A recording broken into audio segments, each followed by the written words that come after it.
que nós estudamos sobre geometria molecular, a polaridade das moléculas e as interações intermoleculares. Pois é. Então, material na mão e vamos lá. Gente, vimos que as moléculas podem ser polares ou apolares, certo? Nesse sentido, como que surge essa polaridade das moléculas? Primeiramente, a polaridade ela significa que a molécula forma polos de natureza elétrica, né, comparáveis, né, naturalmente aos polos elétricos de uma pilha, né? Ou seja, uma molécula ela adquire polo positivo e polo negativo. As moléculas apolares não têm a formação de polos. E essa diferença entre moléculas polares e apolares é que traz diversas propriedades para o material de que é formado, tá certo? Então vamos lá. Moléculas apolares, elas são apolares porque não existe uma diferença de eletronegatividade, certo? Considerando então uma ligação covalente entre dois átomos de hidrogênio, se eles são dois átomos de hidrogênio, são idênticos e, portanto, têm a mesma eletronegatividade, certo? Ou seja, a diferença de eletronegatividade entre os átomos dessa ligação é zero. O resultado é que a ligação é apolar e, portanto, a molécula de gás hidrogênio é uma molécula apolar. Beleza, gente? Bom, considerando isso, é que vimos que, então, uma molécula de ácido clorídrico, uma molécula feita por um átomo de hidrogênio, pela ligação covalente entre um átomo de hidrogênio e um átomo de cloro, já tem, então, aí uma diferença de eletronegatividade, portanto, a variação de eletronegatividade não é zero. O resultado é a formação desse vetor, que nós chamamos de momento dipolar ou momento de dipolo, certo? Como a variação não é zero, a molécula, portanto, forma polos. Legal? E mais especificamente, o polo negativo está justamente no lado onde está localizado o elemento mais eletronegativo, né, o elemento que deforma com mais intensidade a nuvem eletrônica, que é o cloro nesse caso. Ele tem maior eletronegatividade, então, próximo do cloro vai se formar o polo negativo. Consequentemente, próximo do hidrogênio, forma-se o polo positivo. Então, a molécula de ácido clorídrico é uma molécula polar. Legal?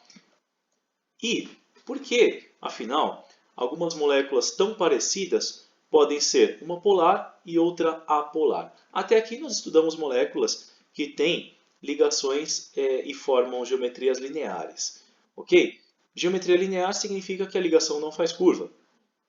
Agora, no caso de geometrias diferentes, por que moléculas tão parecidas, como a de gás carbônico, o CO2, e a água, tem essa diferença? Uma é apolar, no caso do gás carbônico, e a outra é polar, no caso da água, né? O que leva a essa formação de polos na molécula de água?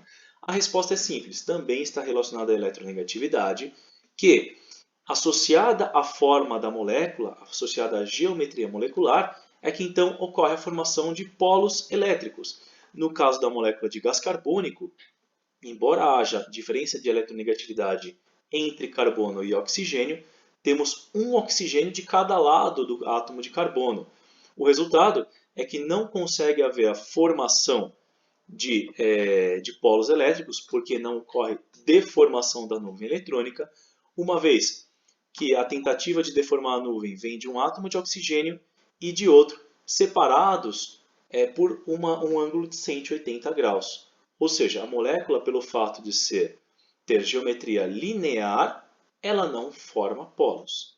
Legal? Enquanto que, como a molécula de água já tem uma geometria diferente, ela tem uma geometria angular, nesse caso, as forças de deformação não se cancelam.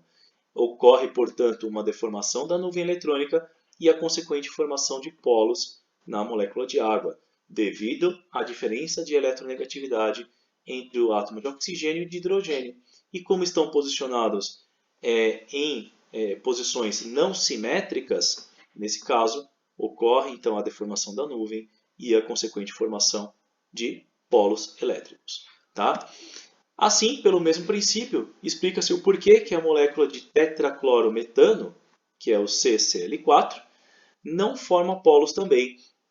como cada átomo de cloro na molécula procura deformar a nuvem eletrônica, cada qual para o seu lado, essas forças em nível vetorial elas se cancelam e, portanto, não ocorre essa deformação que seria esperada. O resultado é que não há formação de polos elétricos e, consequentemente, a molécula de tetraclorometano é apolar. Beleza? Bom, e com relação às forças intermoleculares? São aquelas forças que unem uma molécula à outra, né? Mantêm as moléculas presas umas às outras. Nós temos três tipos de forças intermoleculares. O primeiro tipo de força intermolecular, naturalmente as forças são as que governam vários efeitos, inclusive o que mantém a lagartixa grudada numa parede, né? Temos três tipos. O primeiro tipo é o tipo mais fraco de interação ou de força intermolecular, conhecido como dipolo induzido ou forças de Van der Waals, tá? Em homenagem ao cientista que estudou o efeito. Esse tipo de força intermolecular ele ocorre entre moléculas apolares, certo? Imaginemos o seguinte: uma molécula apolar qualquer se aproxima de outra molécula apolar e, como as nuvens eletrônicas circundam ambas as moléculas, né, a nuvem eletrônica de uma interfere na nuvem eletrônica de outra, porque afinal a nuvem eletrônica ela possui uma certa elasticidade, né? Então, quando uma nuvem se aproxima de outra, na aproximação de moléculas, uma e outra sofrem deformação, de modo que as duas moléculas são induzidas à formação de pequeníssimos polos, muito fracos, mas são polos elétricos. Tá? Nesse sentido, ocorre então a interação entre uma molécula e outra devido à formação desses polos que foram induzidos. Tá? Mas novamente, são polos muito sutis e a interação então entre uma molécula e outra é muito fraca. Legal, gente? Nesse sentido, então, a indução de polos entre uma molécula e outra acarreta na fraca interação, mas ainda é uma interação eletrostática de atração, que mantém essas moléculas ligeiramente presas umas às outras. Beleza? Ok? Com relação ao dipolo permanente, o segundo tipo de força intermolecular, ela ocorre somente entre moléculas polares. Isso mesmo. Tá? Em que as moléculas polares se mantêm unidas por uma força já mais intensa, né? Que entre as moléculas polares, naturalmente, a forma de interação é de natureza eletrostática. Né? Então, o polo positivo de uma molécula se alinha e se aproxima do polo negativo de outra molécula. E por esse processo elas se mantêm unidas por uma determinada força de atração eletrostática. Legal? A esse tipo de força nós chamamos de dipolo permanente ou dipolo-dipolo. Ok? Essa é a força de intensidade intermediária. É mais forte do que a força de Van der Waals. E o terceiro tipo ocorre entre moléculas polares que contêm flúor, oxigênio e nitrogênio associados ao hidrogênio. Nós chamamos esse tipo de força intermolecular de ligação de hidrogênio. Então, por exemplo, a água é uma molécula que tem oxigênio e hidrogênio na sua composição, certo? A amônia é uma molécula que tem nitrogênio e hidrogênio na composição. O ácido fluorídrico tem flúor e hidrogênio. Então a necessidade é de que tenha um desses três elementos e mais o hidrogênio. Legal? Sendo assim, ocorre a formação de polos muito intensos na molécula, tal como acontece na molécula de água, e esses polos muito fortes também geram uma interação muito forte de natureza atrativa eletrostática. Ok, gente? E a essa força intermolecular, a mais intensa, chamamos de ligação de hidrogênio. Muito cuidado! Não é um tipo de ligação química, é uma forte interação entre moléculas. Ok, gente? Beleza? Bom, isso explica o porquê ocorre a formação, por exemplo, da tensão superficial na água. As moléculas de água, tendo as interações do tipo ligação de hidrogênio, que são interações muito fortes, então promovem a atração muito forte entre moléculas na superfície da água, que de certa forma compacta aquela região. e isso leva à formação da tensão superficial e que alguns artrópodes se utilizam na sua mobilidade. Ok, gente? Alguns organismos vivos, então eles conseguem se manter em pé em cima da tensão superficial da água, aproveitando essa região de moléculas de água mais compactadas, as moléculas estão mais próximas. Beleza, gente? Bom, no que a polaridade interfere nas interações quanto à solubilidade de substâncias? Vimos que substâncias polares se misturam muito bem com outras substâncias polares e as apolares com apolares. Sendo assim, substâncias iônicas como o cloreto de sódio conseguem se dissolver muito bem em água, que é uma substância polar. Entretanto, se tentarmos dissolver cloreto de sódio em benzeno, que é uma substância apolar, não ocorre a dissolução, ok? E o sal vai todo para o fundo do recipiente.